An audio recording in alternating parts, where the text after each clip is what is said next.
This is a lesson on student learning task 4, comparing normal distributions using z-scores. So the first thing I'd like you to do is please work on this warm-up. It's not in your packet. You can do it on page 32.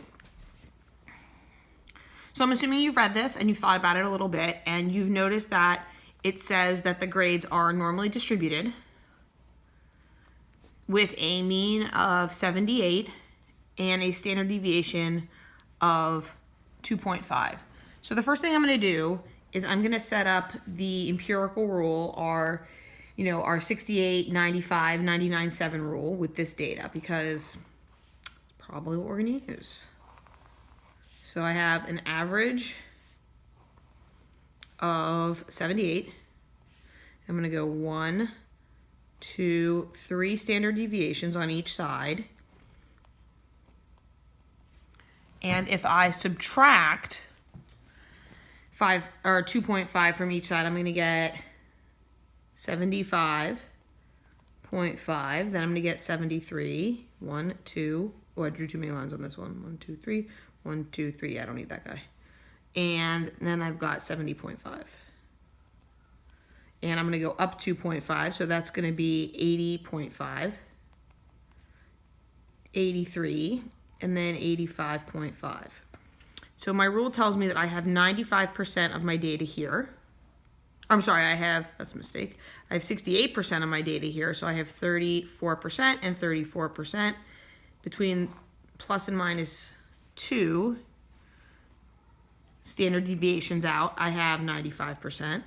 And 95 minus 68 divided by 2 puts 13.5% in each little space here. And then 3 standard deviations on each side gives me 99.5%. Or 7%. Man, I'm having problems here. Sorry about that. And so then 99.7 minus 95 divided by 2 gives me 2.35 and 2.35. And then I take that 0.3% and I've got 0.15. So now I'm all set up and I can easily answer questions A and B. Which question A says 97.5% of people earned less than a certain score. So if I take these two and add them up, I would get 2.5%, which means that 97.5% of the people are over here, and that means that 97.5% of the people earned less than an 83 on the exit ticket. What percentage of people scored between 73 and 80.5? So here's 73, here's 80.5, and I'm looking at, so I'm going to add up 68 because I've got the 68 here plus 13.5. And I get 81.5% of students. Okay. So today's lesson is going to be about comparing normal distributions using z-scores.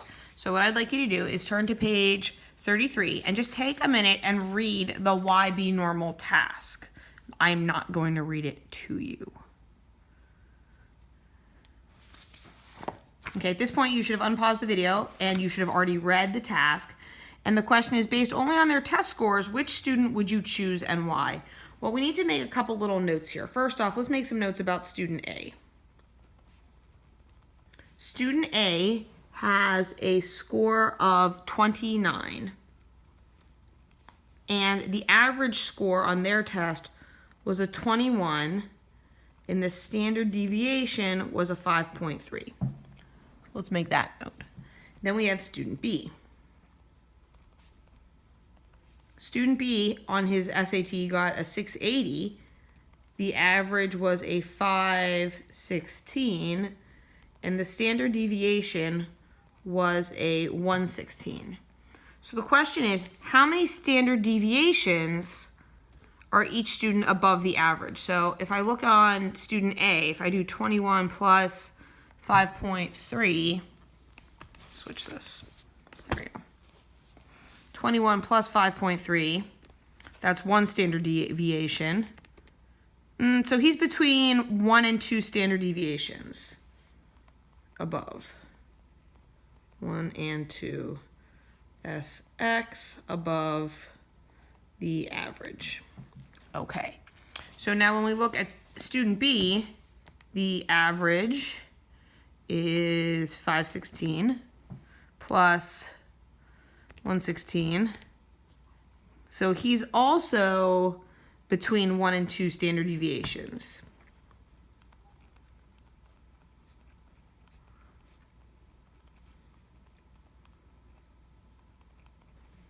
So the question is, which one is closer to 2 standard deviations? And that's what we are going to examine in this student learning task. So if we were doing this in class, I would assign little parts, like someone would be you and someone would be your friend in the statistics department, but obviously it's just me making the video, so we can't do a little play, but if you'd like to, you can. So go ahead and pause the video and continue reading through to the top of page 34.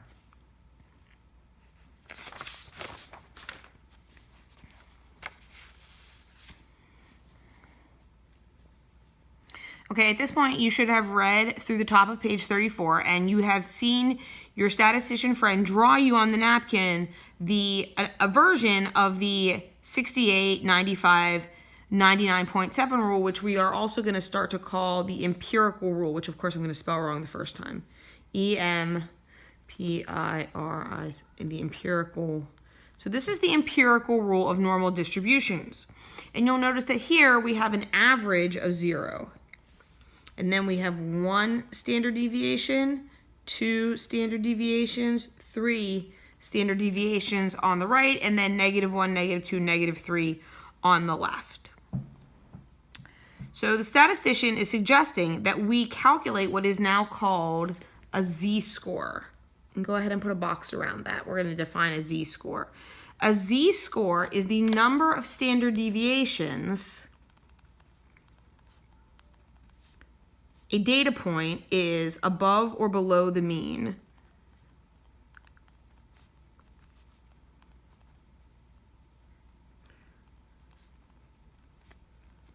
So for example, if we were going back to our warm-up, if we were looking at this situation with the exit ticket, the average is 78. And if you had an 80.5, your z-score would be 1. If you had an 83, your z-score would be 2. If you had a 70.5, your z-score would be -3. Okay, so there are tables that can show us the area to the left and the right of a z-score. Now, these tables are in your packet. You can find them on pages 37 and 38. And it's important to note that these tables, all of these percentages were found using calculus, like literally the area under a curve. But I want you to notice one thing. If we are right here at 0, 0, everyone take a sec, turn to page 37. If you are no standard deviations from the mean, that is the average.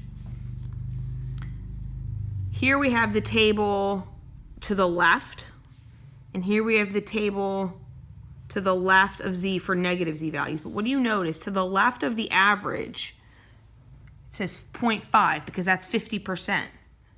Okay, so this is all the data to the left is 50%.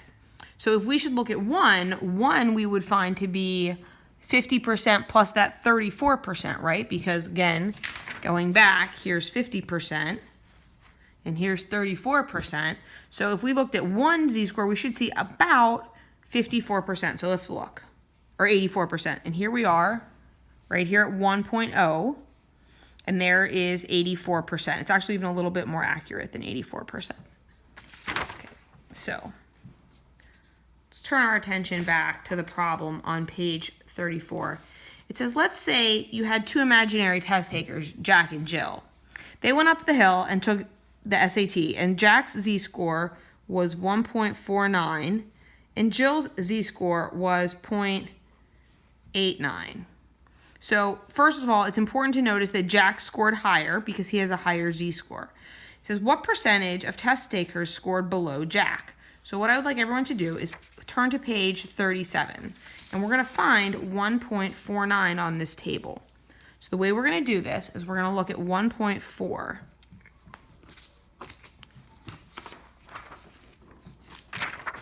So here's 1.4. Okay, and now we're going to go across. Oh no, it cut off mine. That's okay, I got another one. We'll use the blue one. It's better anyway. There it is. There's the bigger version. Okay, so we're looking for 1.49. So we go 1.4. This is better. It's much clearer. And we go across, and this number right here is for 1.49 because it's like 1.4 and then the 9, and you zap it down. Just be careful writing on this because we're going to be using these tables in your packet for a while. So we're going to write down 0.9319. So below Jack is 93.19% of students. What percentage scored above Jack? So what we're going to do to find out who scored above Jack is we are just going to subtract 100 minus 93.19, and 6.81% of students scored above Jack.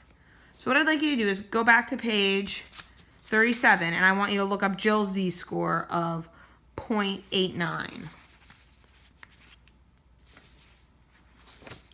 So 0.89 is going to be right here, 31.3 or 81.33. And again, I went to 0.8 and I went across to 09.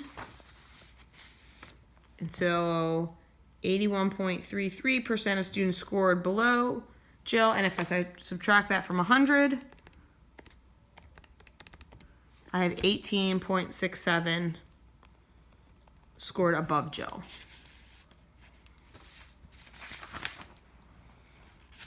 All right. So question 4 on the next page says, what percent of test takers scored between Jack and Jill? So what I would like you to do is I would like you to draw a little table, little curve right here. Doesn't have to be super beautiful. Here's our average. Here is Jill. She's at 0.89. Here is Jack. He's at 1.49. Now notice this is like not to scale. The important thing is to notice that I'm looking for the area between these. So what I have to remember from our work on the last page is that below Jack was what percentage? 93.19% were below Jack. Below Jill was 81.33%. So to find this pink area, to find the area between Jack and Jill, I'm going to take the 93.19% and subtract off the white. Like I want to know who's between them, so I don't need this white area because this represents the whole area from here across, and I don't need this. So 93.19 minus 81.33 is 11.86. So 11.86 were between Jack and Jill. Okay. Jack and Jill's friend Jason scored negative 1.49. So it's important to note that this negative value is below the mean. So poor Jason, he's somewhere over here. Study harder, Jason, study harder. Find the number of test takers that scored above him without using a table or technology. So only using the information we have on this page, we're going to figure this out. Now, we want to remember that normal curves are symmetrical. And because we have symmetrical curves, we can take Jack's number, which is 1.49, and just flip the curve, because that will give us Jason's number. Wow, that is really ugly. If 93.19 scored below Jack, that means, not pink one,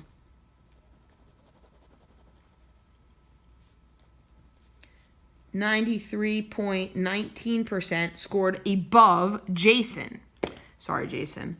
So how did we do this? Because the normal curve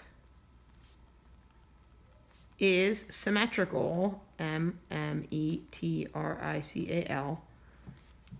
Because the normal curve is symmetrical, the same percentage that scored below Jack scored above Jason. Because they have the same z values, just one is positive and one is negative. Put a little box around that. Okay. So again, it would be super awesome if we were doing this together, but it's just me in an empty room, and we would read this like a little play, but you can pretend that we're reading it like a little play. So, as the statistician, I will say, sure, oh well, I'll do both.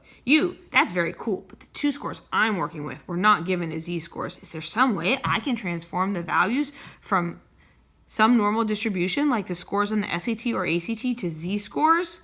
And then the statistician says, sure. For some reason in my head he has a deep voice. Or she has a deep voice. I don't know. Anyway, the scale wouldn't be so amazing if you couldn't use it for any normal distribution. There's a little formula for transforming a data point from any normal distribution to a standard normal distribution. Ladies and gentlemen, we need to note that a standard normal distribution has an average of 0 and a standard deviation of 1. Make a note of that. Okay, we are also going to make a little note that to find any z value, data point is x, average is average, standard deviation. These are things that should go on your study sheet for the next assessment. So here we go. Now we're going to start cooking here. It says, so if you have an ACT score of 23 and the mean score is 21 and the standard deviation is 5.2, what would we estimate the z value to be? So we're going to go 23 minus 21 over 5.2. Handy dandy calculator. Now, ladies and gentlemen, please do not divide by 5.2 until you press enter, because, oops, that would be depressing. So we have a z value here of only 0.38. We are always going to round to 2 decimal places here because that's what our tables go to. Oh, I guess we kind of did that in the wrong spot. Whatever. You know me, we're not estimating, we just found it. I can use a formula. Okay. So now we're going to put this all together. We're going to go back to our information that we wrote down on page 33, and we are going to actually find the z values and see which student had the higher mathematics score and why. So here we go. Student A, I'm just going to make a note here. Student A had a score of 29, an average of 21, standard deviation of 5.3. Student B had a score of 680, an average of 516, and a standard deviation of 116. So for student A, their z value will be the data point, 29, minus 21 over their standard deviation. So 29 minus 21 is 8, divided by 5.3 is 1.51. So why don't you pause the video and go ahead and find the z value for student B. Hopefully for student B, you did 680 minus 516 over 116.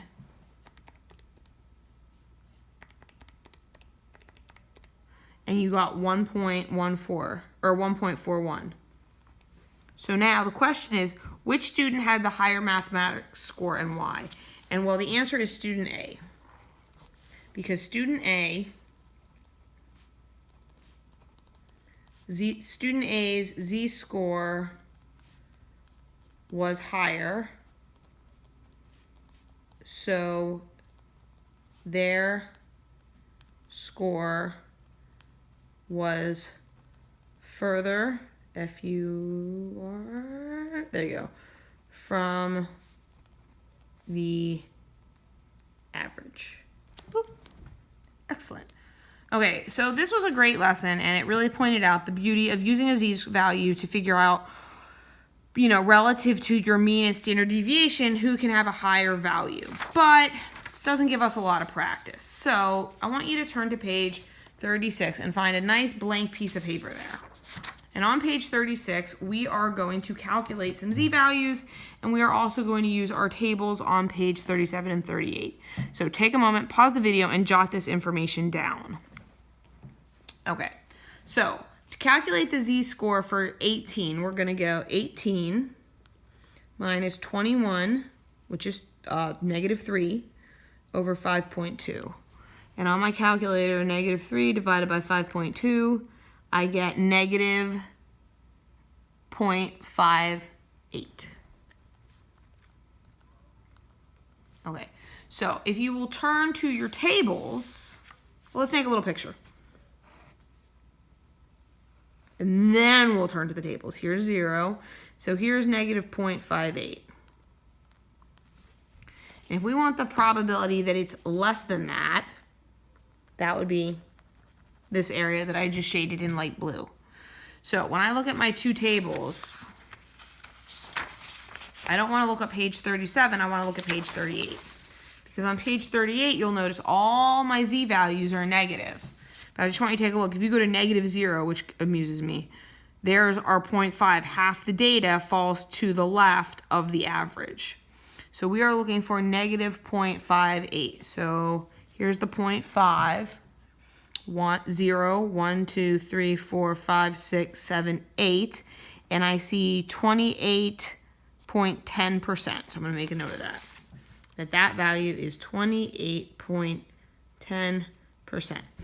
What is more than 18? So there, we're looking for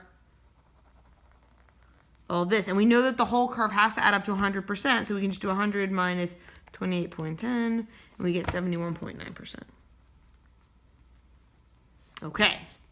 Now here is the fun stuff. We are going to do a between. So I'm going to draw a new picture. I know that 18, so here's 0.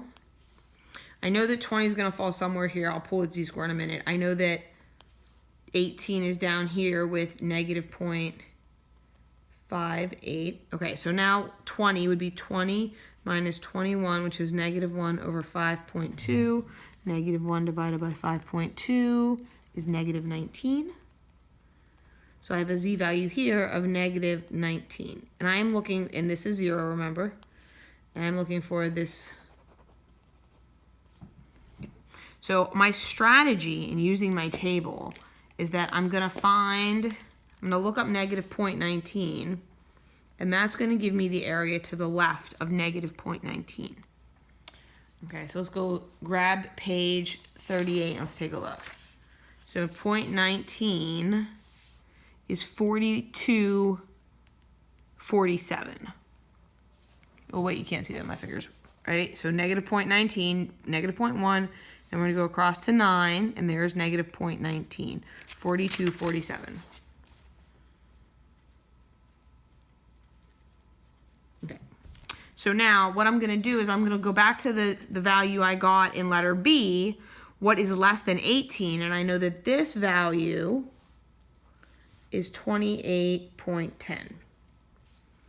Okay. And so if I take the amount that's less than negative 0.19 and subtract what's less than 0.58, I will get the value between. So let's do 48.47 minus,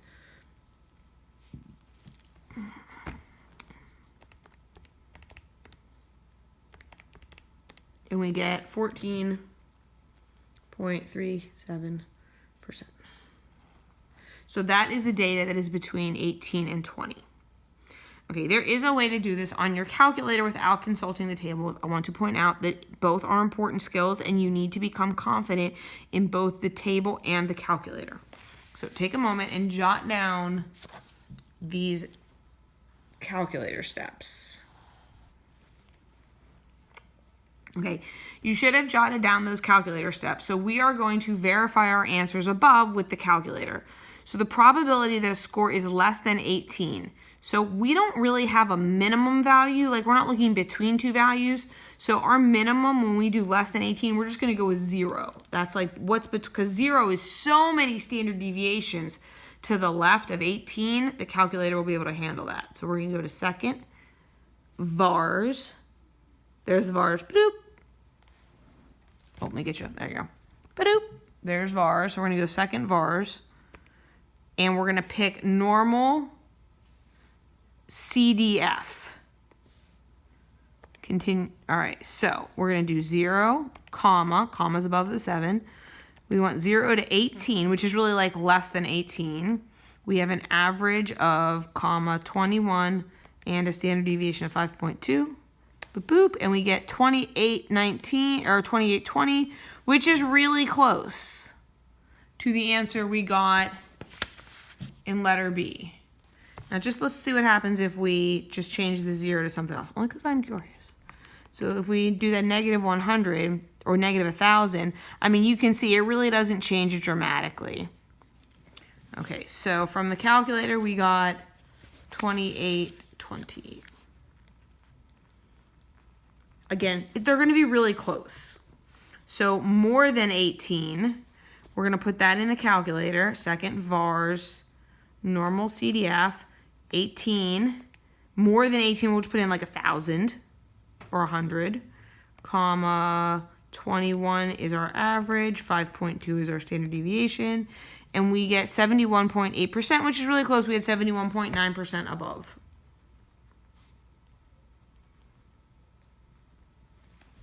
Okay, and then for the last one, between, and this one I have a feeling is the one that might end up to be the best. So if we go second, vars, number 2, and we'll do between 18 and 20 with an average of 21 and a standard deviation of 5.2. Wait, nope, that's right. Look, so we're pretty close. We had 1437 and now we have 1418.